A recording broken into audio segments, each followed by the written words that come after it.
13, verse 17. Ito po ang sinasabi. Pasakot kayo at sumunod sa mga namamahala sa inyo. Sila ay pananatutang manangalaga sa inyo at mananatut sila sa Diyos susundin. Kung sila'y susundin ninyo, magagalak sila sa pagtupad ng kanilang tungkulin. Kung hindi sila ay mamimigati at hindi ito makabubuti sa inyo. Ang salita ng Diyos! Salamat sa Diyos. Kung meron kayong katibayan na talagang may ginagawang mali ang inyong mga overall o coordinator, tiyakin niyo muna meron kayong matibay na ebidensya. Huwag kayong magsusuko o magpaparating o maninira dahil lamang sa salita ni ganito, sa salita ni ganyan, sa salita mismo at kayang pangatawanan ang inyong nakita. Pero kung hindi nagagaling sa iyong mga mata at hahapon ka sa iyong kapwa dahil sa sinabi ng iba, huwag natin gawin. Hindi ako tumatanggap ng habol kapag sinabi niya. Kailangan ko ang bigyan na ebidensya na katunayan na ginawa niya. Baka magkamali ako ng habol, kawawa naman kita. Kaya sana, yung sumbong na mabigat, bigyan niyo ako ng tiyak na matibay na ebidensya para ay makita ko sa kanya na ito ang maling ginawa. Pero kung wala, huwag mo muna iparating sa akin. Amen? Amen. Kasi hahabol tayo ng walang katiyakan. Kailangan tayo kapag gumawa ng isang bagay o isang akbang na managat para sa isang tao, dapat natitiyak natin na ito ay talagang may katibayan. Nakita ng mismo ng mga mata at natitiyak mo talaga. Amen? Amen. Palakpakan natin ang Diyos. Isaiah 1 verse 23. Isaiah 1 verse 23. Ito po ang sinasabi. Naging suwain ang iyong mga pinuno. Kasabot sila ng mga magnanakaw. Tumatanggap ng mga suwal at mga regalo. Hindi pinagtatanggol ang mga ulila at walang malasakit sa mga byuda. Ang salita ng Diyos. Salamat sa Diyos. Ito ang gusto ng Diyos, no? Huwag natin gawin. Maging suwain sa ating mga nanonood. Sumunod ka na. Amen? Sabihin mo sa kanya yung nararamdaman mo. Magkaroon kayo ng komunikasyon. Sabihin mo yung totoo sa kanya. Kung magaling na siya o hindi, pagkat sinabi ng totoo, sapat na yun. Magkakaroon na gulo. Kasi meron gumagawa ng mga istorya na hindi totoo. Pero kapag nagarapan po tayo, at nagarapan kayo, ikaw ang katotohanan. At napakahalaga ng sensitivity sa inyong mga chapter. Kapag lalo na nagkakaroon ng mga usapan na hindi maganda, tumawag ka agad ng intersensitivity ang bawat chapter upang kapag-usapan ang pangyayaring nagaganap. Amen? Ito. Kaya yung mga tumatanggap na mga wala naman sa akin yan. No, yung tumatanggap na suhod, yan yung nasa akin yan. Nasa gobyerno. Amen. Ang kakapal ng mga mukha.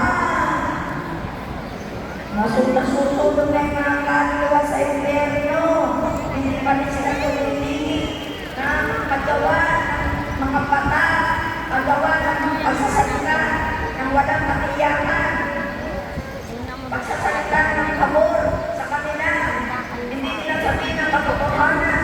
Yung mga pagsasalita ng katotohanan, ininom mo daw! Amen! Amen. Si Karsasa ba yun? Si Jason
Amen. Amen. Nandun ang katapatan mo sa Diyos. Pero pansamantala, maging ahas ka muna para labanan ang mga ahas. Nakuha niyo? Amen. Diyos! Bakit siya magsasabi maging magaling na tulad ng ahas? Kasi malalaya na. Kapag hindi na pansamantalang magiging ahas. Pero ang naroon sa iyong pusong tapat at hindi kayang dayain ang sino na. Amen! Amen. Mga natin ng pansamantalang.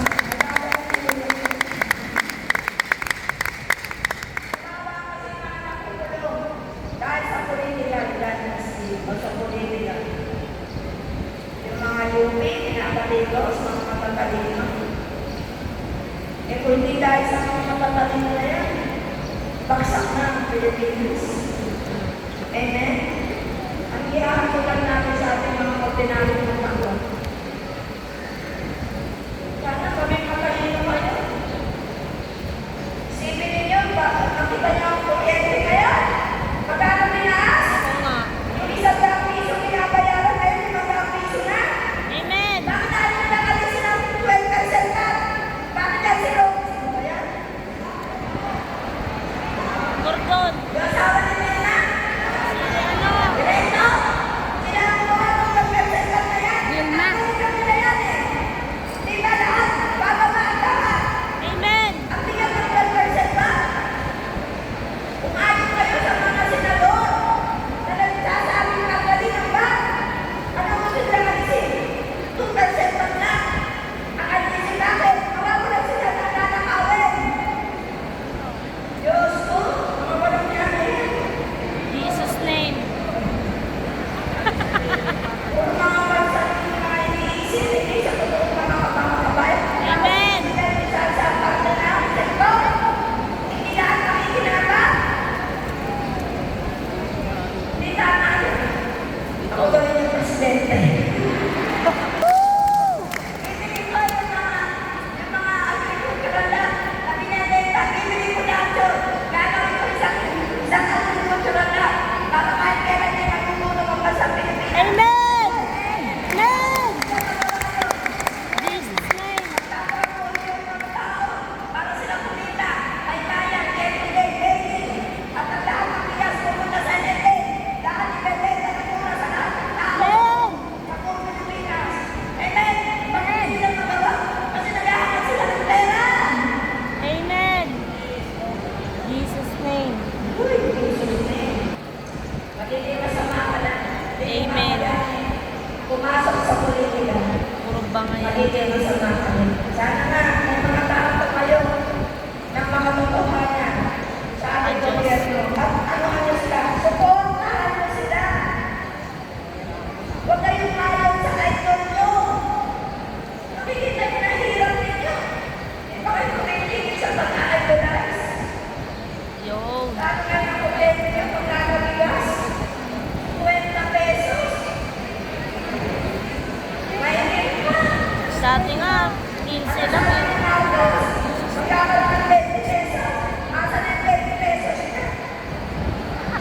Pang PWD lang Jesus sa name. Okay.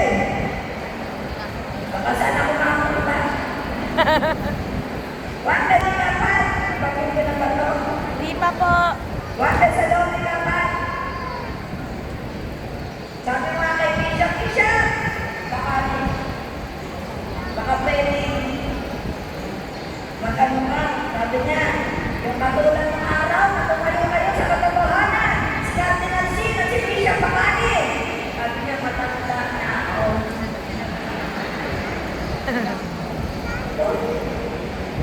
Walang tulad niya. Sayang mga Cardinal. Wala akong makita tungkol si Cardinal. Cardinal C. Matumayo at sumigaw sa gitna ng mga tao. Mga artista. Nasa may mga pare kayo. Huwag silang kumampi. Ito nila yung nangyayari sa buhay. Hindi yung nagkakakihan ba? Sino ilalaban? Hindi kayo. Kung ano yung tapat kayo, makuha mo na ang gobyerno. Saka na isaan sa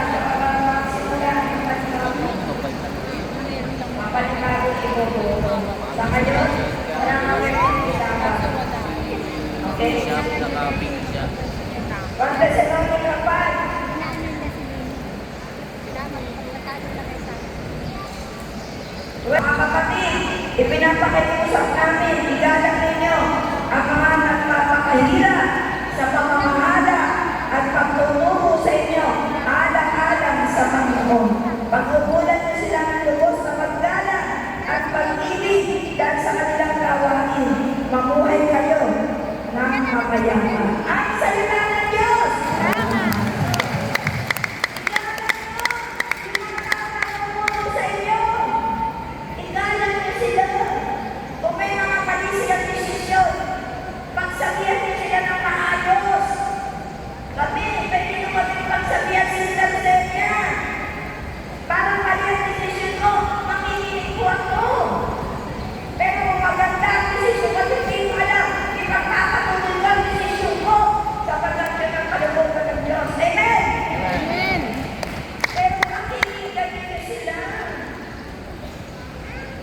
Pakikinggan niyo ang inyong mga namumuno.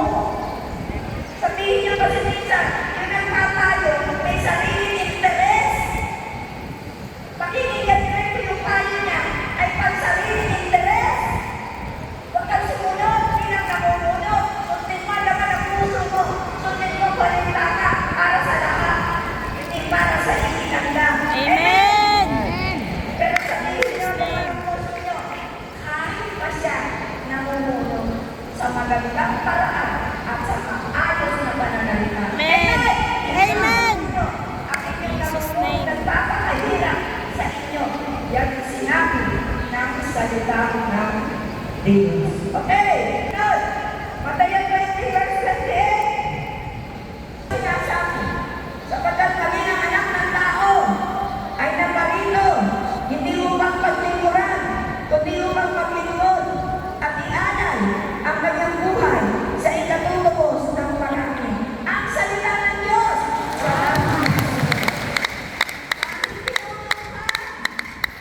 Matulog ka, bumanang. Hindi yung parang ang boss.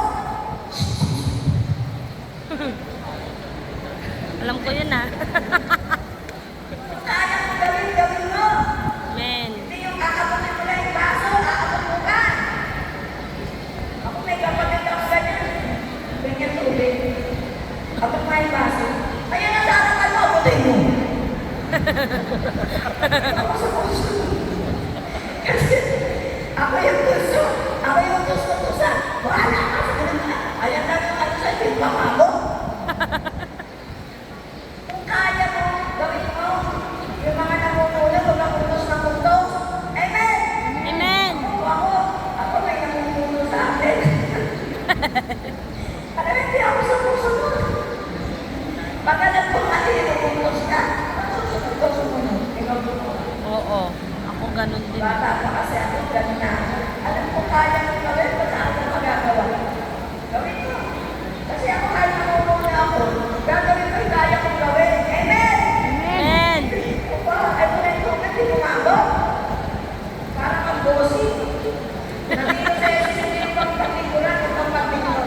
Ganun din tayo. Pinili tayo, hindi yung pagpatikuran, kundi yung pagpatikul sa kapwa. Amen! Amen! Okay, pagkapakan natin ang Diyos ng buhay. But not the least. Kawilaan 12, verse 24. Kawilaan 12. Umupo lang kayo. Verse 24. Ito po ang sinasabi. Balang araw, ang masigang ang mga mahala, ngunit ang tamad ay mananatiling anila. Ang salita ng Diyos. Yung mga tamad, tamad maghahanap buhay, tamad kumilos. Ay, naku. Walang patutungan. Ako rin tamad din ako. Pero masipag din. Mayroon naman yung dati naglago ng tamad, walang sipag. Kailangan masipag, may tamad. Masarap din maging tamad eh.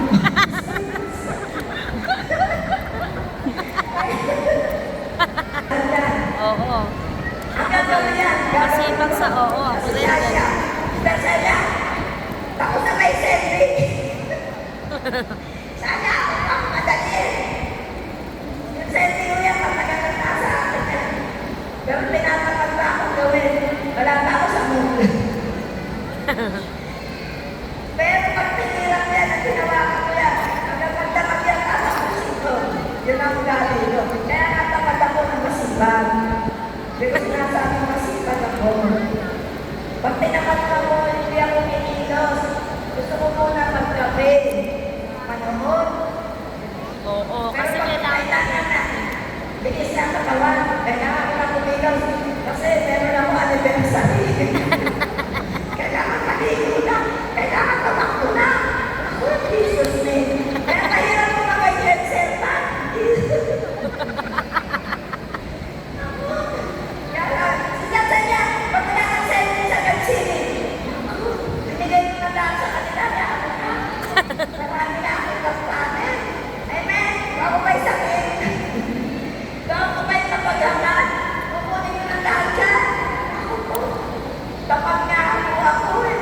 Ayun, lahat ang init. Gusto ko pagkakiyaki ko tayo sa pagtatrabaho. Huwag namin ang kinig, huwag ay magpakahirap. Yung nanay na trabaho, nagmarino, nagbanon, panay ang kinikot, tansya rito, tansya doon.